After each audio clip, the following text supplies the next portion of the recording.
Welcome to day 5 of my 30 days shorts challenge. তো আগের mini ব্লগেই তোমরা দেখেছো যে পুজো শুরু হয়ে গিয়েছে।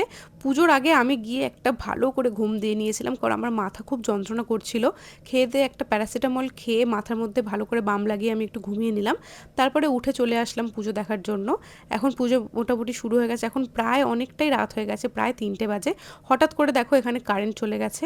তারপরে তার মধ্যে কি আর পুজো থেমে থাকে, সেই কারণে সবাই জেনারেটরের কাজ করছে, দেখছে কিভাবে আবার সব ঠিকঠাক করা যায়।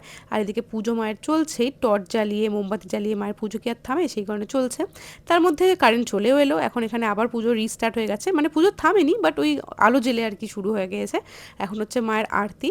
এই ভিডিওটা এত সুন্দর এসছে, আর মাকে দেখো এত সুন্দর করে সাজানো হয়েছিল। আর রাত্রিবেলার পুজো তো, যখন জবা ফুলগুলো ফুটছিল এত সুন্দর লাগছিল, কারণ তোমরা প্রথম দিকটা মায়ের মূর্তিটা আর পরের দিকে দেখবে পুরো ডিফারেন্ট দেখতে লাগবে, কারণ প্রথমে ফুলগুলো কুড়ি ছিল আর পরে ফুলগুলো ফুটে গিয়েছিল।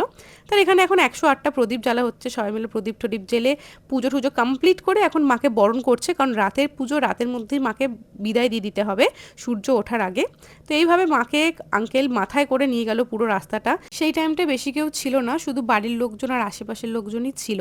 তো সবাই মিলে আমরা গেলাম মাকে ভাষণ দেওয়ার জন্য। তো পুরো পুকুর অব্দি এরমভাবে মাথায় করে করে নিয়ে যায় আঙ্কেল। তারপরে পুকুরে নেমে প্রায় পুরো বুক অব্দি জল, সেখান অব্দি আঙ্কেল নেমেছিল। নেমে 7বার মাকে নিয়ে পুরো ঘুরেছে। আর ওইদিকে দেখো চাঁদ, কিন্তু ওটা সূর্য নয়, এখনও সূর্য প্রপারলি ওঠেনি, সূর্য ওঠার আগেই পুজো শেষ করতে হয় পুরো সম্পূর্ণভাবে। তো মাকে এইভাবে মাথায় করে নিয়ে 7বার জলের মধ্যে গোল গোল ঘুরে তারপর দেওয়া হলো মাকে বিসর্জন। তারপরে আমরা ওখানে সবাই ছিলাম, আঙ্কেল একটু আমাদের সবার মাথায় জলও ছিটিয়ে দিল।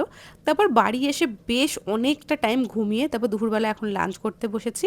আর লাঞ্চে বেশ ভালো খাবার দাবার ছিল, ভাত, ডাল, পকোড়া, দুরকম মাছ, চাটনি, পায়েস, পাঁপড়, এত কিছু। তারপর খেয়ে দিয়ে আমরা তাড়াতাড়ি করে ওখান থেকে টোটো ধরে এখন চলে যাচ্ছি স্টেশনের দিকে, কারণ আমাদের ট্রেন রয়েছে 3:47-এ। তো আমরা একটু তাড়াতাড়ি বেরিয়ে গিয়েছিলাম যাতে আমরা ট্রেনটায় ভালোভাবে গিয়ে বসে যেতে পারি, কোনো সমস্যা না হয়। ওখানকার রাস্তাটা দেখো কত সুন্দর, আর বৃষ্টিও হচ্ছিল, সেই কারণেই আমরা আরও তাড়াতাড়ি বেরিয়েছিলাম যাতে কোনো প্রবলেম না হয়। তো স্টেশনে গিয়ে আমরা অনেকক্ষণ দাঁড়িয়েছিলাম, তারপরে ট্রেন এলো। ট্রেন আসার আগে দেখো ভালোই বৃষ্টি পড়ছিল, এখানে হয়তো ভিডিওতে অতটা ভালো বোঝা যাচ্ছে না। ট্রেনে বেশ ভালোই ভিড় ছিল। তারপরে ওই ভিড় ঠেলে আমরা ট্রেনে করে চলে এলাম শিয়ালদা। তো শিয়ালদা স্টেশনে নেমে ওখান থেকে বাসে করে চলে এলাম বাড়ি। আজকের ভিডিও এতটাই, দেখা হচ্ছে পরের ভিডিওতে। ওকে, টাটা, বাই বাই।